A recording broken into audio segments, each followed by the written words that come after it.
Birincisi, hamı evindən çıxır, hardasa bir qazanc əldə etmək, ailəsini dolandırmaq, pul qazanmaq, özünə yaxşı baxmaq üçün. Ona maraqlı olmamalıdır. Kim hara gedir, hansı oteldən çıxır, niyə ora gedir və s.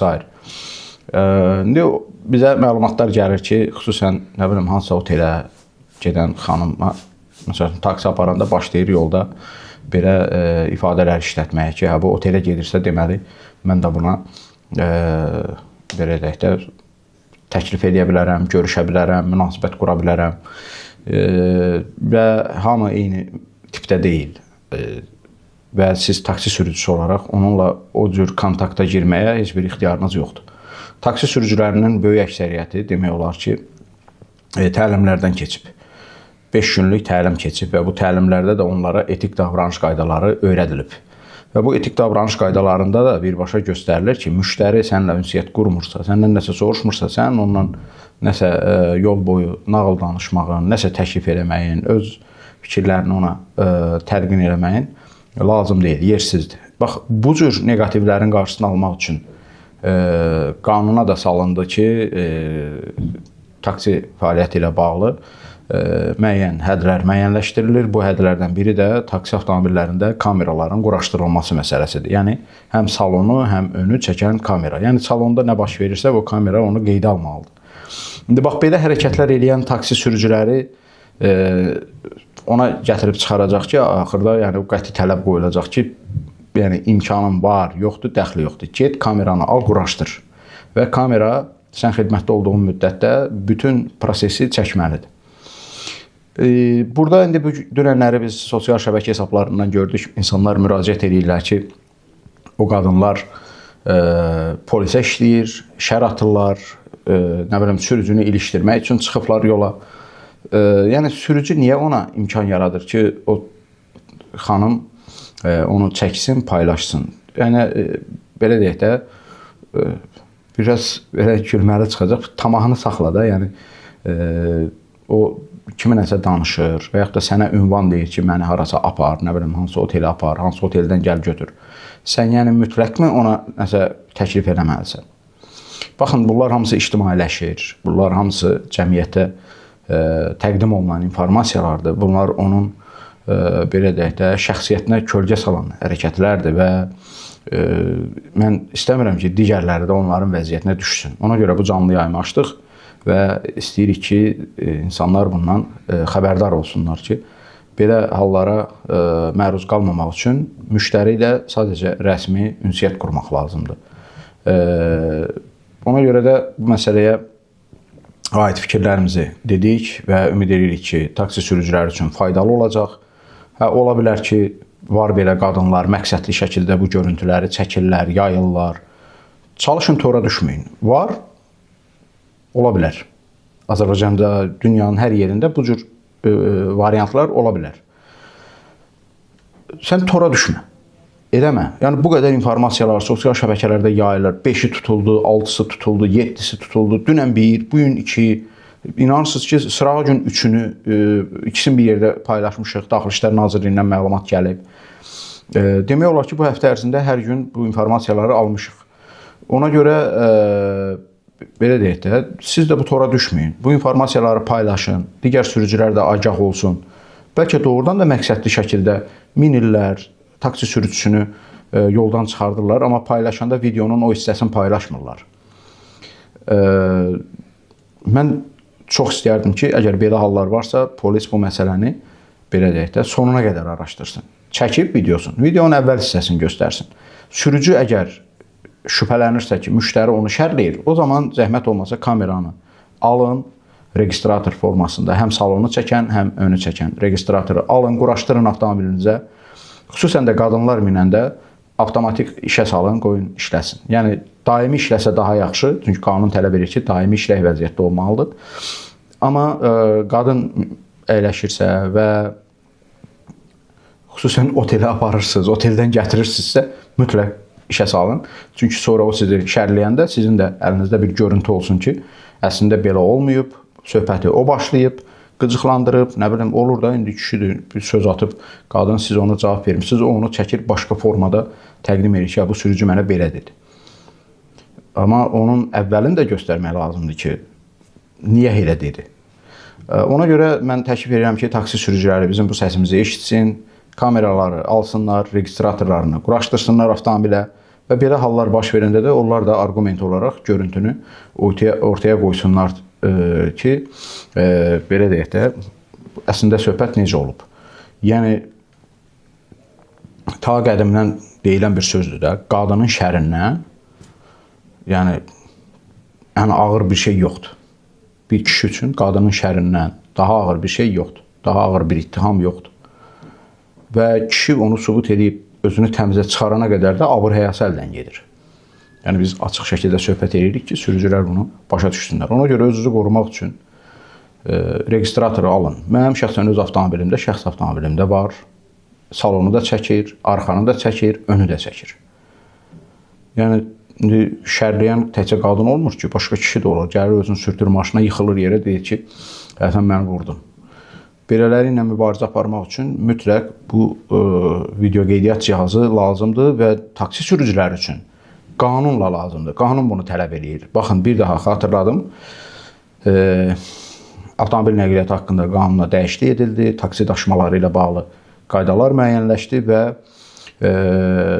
qaydalarda da açıq şəkildə göstərilir ki, taksi avtomobillərində salonu çəkən video qeydiyyat cihazı olmalıdır. Post terminalı olmalıdır ki, kimsə kartla ödəniş eləmək istəyirsə etsin və sürücü barədə bir lövhə, sürücü haqqında məlumat yazılmalıdır. Orada qoyulmalıdır ki, adı bu, soyadı bu, maşının nömrəsi, markası bu və bunlar hamısı orada qeyd olunmalıdır. Bu qanunun tələbləridir. İndi ayna hələlik bunlarla bağlı sərt addımlar atmır, amma tövsiyə edilir ki, bunu edin. İndi yəqin ki, günün birində bu mövzuya qayıdılacaq. Bir çox sürücülərdə var, mən şəxsən görmüşəm, heç qanun çıxmamışdan qabaq da bunu alıb avtomobilinə quraşdıran, yəni kameranı quraşdıran sürücülər var. Əlbəttə, hər kəs öz, belə deyək də, məsuliyyətini belə deyək də, dərk edir, özünü qorumağa çalışır və digərləri də bunu etsələr yaxşı olar. Və bir daha deyirəm, yəni qadın müştəridir, oturub maşına, otelə gedir, oteldən gəlir, hara gedir, onun heç kimə aidiyyəti yoxdur. Hər kəs öz şəxsi həyatını yaşayır. Otelə gedirsə, o demək deyil ki, səndən də haradasa oturub araq içəcək, pivə içəcək, səndən sevgili olacaq. Sən müştərini mənzil başına çatdırmağa borclusan, sənə həvalə olunan iş budur. Ona görə sonra deməyin ki, mən şərrəndim, mən nə bilim nə oldum. O cavanların bir yaxşı sözü var, deyir, özünü buraxma, möhkəm ol. Nəsə də deyir, təxribata çəkir, baş qoşma. Ünvana çatdırdın, sağ ol, vəssalam. Başqa bir hərəkət, davranış lazım deyil. Taksi sürücülərinə mən həmişə hörmətlə yanaşıram. Niyə? Çünki onlar özlərini işlə təmin etmiş insanlardır. Onlar dövlətdən heç nə istəməyiblər. Onlar gedib 20 min, 30 min pul verirlər, maşın alırlar, gedib təlim keçirlər, sertifikat alırlar, sağlamlıq arayışı alırlar, narkoloji testdən keçirlər. Hamısına da pul xərcləyiblər və özlərinə bir iş yeri yaradıblar. Və bu iş yerində səliqəli olmaq lazımdır, diqqətli olmaq lazımdır, gözdən düşmək lazım deyil. Sizi artıq bütün ölkə tanıdı. Bax, o şəkilləri, videoları yayılan insanları bütün ölkə tanıdı. Onların ailələri var, övladları var, qohumları var. Yəni, bilmirəm necə olacaq, amma hər halda heç yaxşı bir münasibət deyil. Yenə də deyirəm, ittihamlar səslənir dünəndən ki, o qadınlar məqsədli şəkildə bunu eləyir. Mən də bu canlı yayımı ona görə açdım ki, siz agah olasınız, varsa belə insanlarda onların toruna düşməyin. Çünki yəni, gün ərzində bir adam 5 dəfə taksidən istifadə edə bilər. Məqsədli oldu, olmadı. Sən, belə deyək də, dilini dinç qoy, otur yerində, maşınını sür, mənzil başına çatdır, düşür, çıxsın, geçsin. O zaman hər hansı bir problem olmayacaq. İndi, valla, pencəyin düyməsində kamera, nə bilim, eynəkdə kamera, telefonda kamera, həyatımızın hər parçası kameradır. Hər yerdə görüntü var, hər yerdə çəkirlər. Və diqqətli olmaqda fayda var. Avtosferazı izləyirdiniz, mən Elməddin Muradlı. Bugün artıq həftənin sonuncu iş günüdür, sabahdan 4 günlük tətillər başlayır. Yenə də uzaq səfərlərə çıxacağıq, yollara. çıxacağıq. Hər birinizə sağ-salamat mənzil başına çatmağı arzulayıram. Gördüyünüz hər hansı bir neqativlər varsa, qüsurlar, qayda pozuntuları, problemlər yolla, nəqliyyatla bağlı Avtosfer Azın qaynar xətti sizin xidmətinizdədir. 070 335 1559 və izlədiyiniz platformada da bizim messengerlər fəaliyyət göstərir. WhatsApp nömrəmizi qeyd elədim. 070 335 1559. Facebookdan, Instagramdan da yaza bilərsiniz, göndərə bilərsiniz. Bizim əməkdaşlarımız həmişə sizdən gələn mesajlara, görüntülərə, hansısa işıqlandırmaq istədiyiniz problemlərə diqqətlə yanaşırlar. Yenə uzaq yollara çıxarkən diqqətli olmaq lazımdır. 2 saatdan artıq tövsiyə olunmur fasiləsiz maşın sürmək. Yol kənarlarında dayan, dincəl məntəqələri var, digər obyektlər də var.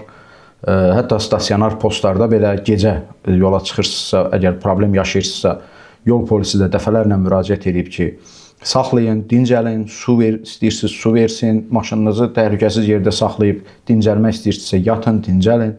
Hərəkətə belə deyək də sağlam formada, ayıq formada davam edin. Yuxu və yorğunluq çox böyük problemdir yolda, yəni yuxusuz və yorğun halda sükan arxasına keçmək böyük bir riskdir.